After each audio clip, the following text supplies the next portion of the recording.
Hello বন্ধুরা, আজকে একটি বিশেষ দিন, তো তার জন্য সকালটা শুরু করলাম পায়েস দিয়ে। তো রোববারের রান্নাবান্না তো চলবে। তো আজকে যেহেতু বিশেষ দিন, তাই পায়েস দিয়েই সকালের রান্নাটা শুরু করলাম।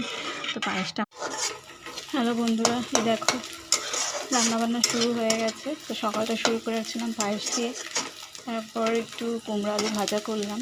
এবার মাংস রান্নার প্রিপারেশন চলছে। তো চলো রান্নাটা কন্টিনিউ করা যাক। খুব বন্ধুরা, পেঁয়াজ আদা রসুন কষানো হয়ে গেছে। এবার আমি মাংসটা দিয়ে দেবো।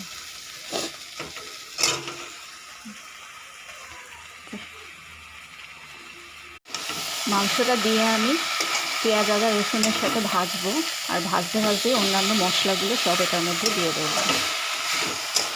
কড়াইতে আমার মতো মশলা দিতে দিতে কে ভাজো মাংসটাকে,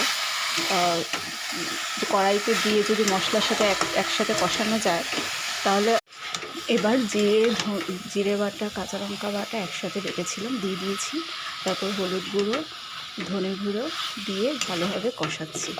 নুনটাও দেওয়া হয়ে গেছে। এবার শুধু ভালোভাবে কষানোর কালারটা কিন্তু আস্তে আস্তে চেঞ্জ হচ্ছে। তো চলো কষানো যাক। মাংসটা কষিয়ে ঢাকা দিয়ে দিয়েছিলাম। এবার চলো দেখা যাক কী অবস্থায় আছে।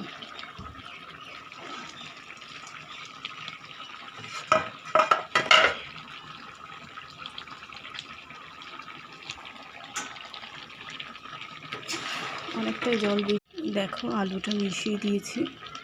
এবার এই যে টমেটো পেস্টটা মিশিয়ে দেবো।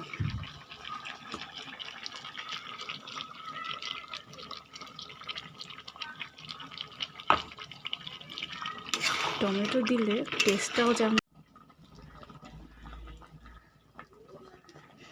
মাংসটা প্রায় সেদ্ধ হয়ে এসেছে। এবার এই যে গরম মশলাটা বেটে রেখেছিলাম এটা দিয়ে দেবো, দিয়ে এবার ঢাকা দিয়ে দেবো।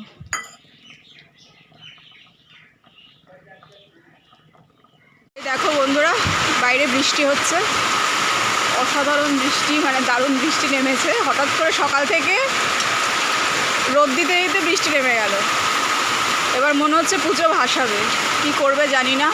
পুজোতেও যদি এরকম বৃষ্টি চলে তাহলে তো হয়েই গেল। দিদি কী রান্না হলো? এখানে ভাত আছে, এখানে এই যে মাংস কমপ্লিট হয়ে গেছে রান্না করা। এখানে আছে স্যালাড কেটে নিয়েছি, শসা পেঁয়াজ লেবু, আর এখানে আলু কুমড়ো ভাজা করে নিয়েছি। আর এদিকে আছে পায়েসটা তো দেখানোই হয়ে গেছে। তো চলো, এই হচ্ছে আজকে রান্নাবান্না।